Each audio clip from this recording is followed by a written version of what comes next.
Ze hebben de pen in omslag. De deelnemers van deze eerste VIP-cursus in Dokkum. Zij komen hier onder andere in de kunde met uw onderwijssysteem. Ja, dat kan nog. Het zijn allemaal middelbare school. Je bent klaar hier, ze zijn allemaal gelijk. In het hele Nederland bijna hetzelfde programma hier. En VIP staat voor vluchtelingen investeren in participeren. De animo is groot. Het is belangrijk om te weten wat het werksysteem hier, hoe loopt hier. Het systeem van de arbeidsmarkt.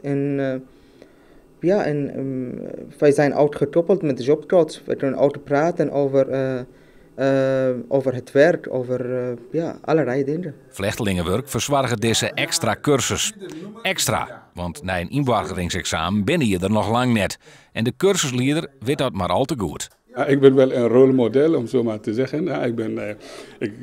Ja, ik ben ook een vluchteling. Ik kom oorspronkelijk uit Burkina Faso. Dus ik weet precies, ik voel precies wat met een acht nemen van de valkuilen, wat mensen nodig hebben. Omdat ik heb deze ook nodig gehad toen ik in een situatie ben. En dat heeft mij geholpen.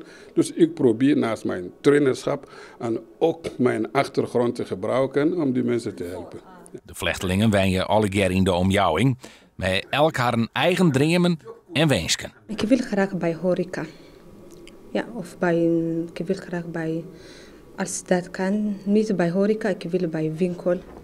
En zo worden je binnen volle meer nije Friezen op een paard hopen. Want? Vaak denken mensen die hier komen van het werk wat ik in land van herkomst dier, dat kan ik wel weer doen. Nou, daar gaat soms nog wel wat van vooraf, want in Nederland denken wij soms ook zo dingen. En ben natuurlijk mensen die al een hele arbeidsverleden hebben, hier nog net zo vier dat ze al meteen aan het werk kennen.